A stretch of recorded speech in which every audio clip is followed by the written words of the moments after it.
Wing commander Vikram ji, भारतीय वायुसेना।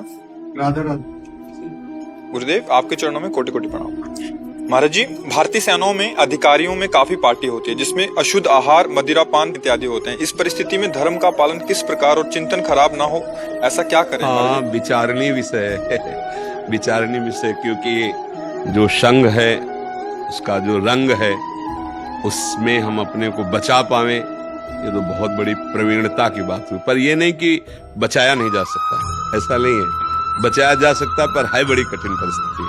क्योंकि जैसे अधिकारी जन है, बड़े जन हैं, उनके साथ हम बैठे हैं और वो जो खा पी रहे हैं वो हमें आदेश कर रहे हैं खाओ पियो। तो अगर विनय से काम चल जाए तो अच्छा है। विनय का ये हमारा रुचि नहीं है, अरे नहीं पाइए ना, अगर इससे काम चल जाए तो चल जाए। जब आपको पता है काम नहीं चलेगा तो राधा राधा राधा राधा राधा नाम का आश्रय लो, भगवान के सहारे रहो। जैसी परिस्थिति में हो वैसे भगवान को सुमिरन करो, आगे बढ़ा दे। हमारी बात समझ रहे हैं? भगवान को नहीं छोड़, जब वो छूट नहीं सकता, हम उस व्यवस्था से आगे नहीं निकल सकते, तो हमें उसी परिस्थिति में भजन करना है। भजन होने लगेगा, भगवान आपको रास्ता देने लगेंगे। जहां तक हो सके विनय से बच जाइए। अगर विनय काम नहीं करती है, आपको ऐसा लगता है कि हो सकता है कि हमारे जब अधिकारी जन नाराज हो जाएं, या तो फिर हमें कोई असुविधा मिल सकती है, या अव्यवस्था हो सकती है, या हमारी नौकरी संकट में आ सकती है, तो फिर नाम जप कीजिए और जैसी परिस्थिति हो भगवान से प्रार्थना करके उस परिस्थिति से गुजर जाइए। क्यों, आपकी क्या राय है इसमें? हाँ, असफल रहते हो प्रयास में? कभी कभी तो हो जाता है। देखो, ये बड़ा विचारणीय विषय है। इसमें क्या है कि हम राजी हैं किस बात पे? जो राज सैनिक हैं, इनकी बुद्धि में, इनके हृदय में क्रोधावेश होना चाहिए, शत्रु के नाश करने की दया नहीं होनी चाहिए। तो खान पान जो है वो इसी कोटि का कराया जाता है, शिक्षा इसी कोटि की दी जाती है कि सामने वाले को बख्शना नहीं है। जो हमारे देश के प्रति, हमारे धर्म के प्रति, हमारे देशवासियों के प्रति जरा भी अगर वो, हमारे राज सैनिकों का जो स्वरूप है वो यही है। अब इस स्वरूप में अपने हृदय को वैसा बनाते हुए और ये सब खान पान बचाते, बड़ा विरोध है। क्योंकि जब तक रजोगुण और तमोगुण का मिश्रण नहीं होगा तब तक ऐसी क्रियाओं में रुचि नहीं होगी, नहीं ना?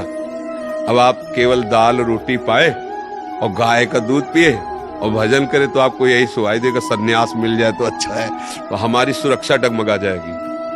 हम उस जैसे हर क्षेत्र का अध्ययन किए ना अपने शास्त्रों में, तो वहां राज सैनिकों को पवाया ही जाता है। ऐसे उनको शिक्षा यही दी जाती है कि उनके अंदर सिंहवत स्वभाव आवे।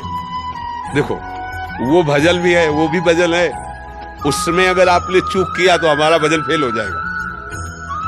मान लो आतंकवाद बढ़ता चला जाए तो कोई बख्शेगा क्या? साधु महात्मा, धर्म, जो गांव नगर, सब पर आक्रमण होने लगेगा। उसके लिए आपके अंदर हिंसात्मक प्रवृत्ति है। अब वहां साधुगिरी तो नहीं चलेगी ना, वहां क्षमा, दया, अहिंसा ये नहीं चलेगा। देखो, अलग अलग क्षेत्र है, वहां तुम्हारे लिए सबसे बड़ा भजन है कि आया हुआ हमारे देश को नुकसान पहुंचाने वाला व्यक्ति, वो कोई भी हो, कहीं का भी हो, वो बचना नहीं चाहिए। क्योंकि वो बचेगा तो बहुतों को नष्ट कर देगा।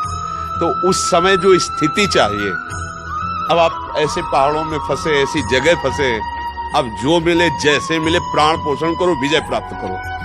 अब वहां ये थोड़ी देखना है कि सेव, केला, संतरा का जूस मिले तो चलेगा, नहीं तो अगर नहीं, जो मिल रहा है जैसे मिल रहा है, तुम बहुत बड़े कार्य में लगे हो, हमारे देश की सुरक्षा में लगे हुए हो सके तो बचो, नहीं बच सकते तो अपने धर्म का पालन करो, नाम जप करो। बात समझ रहे ना?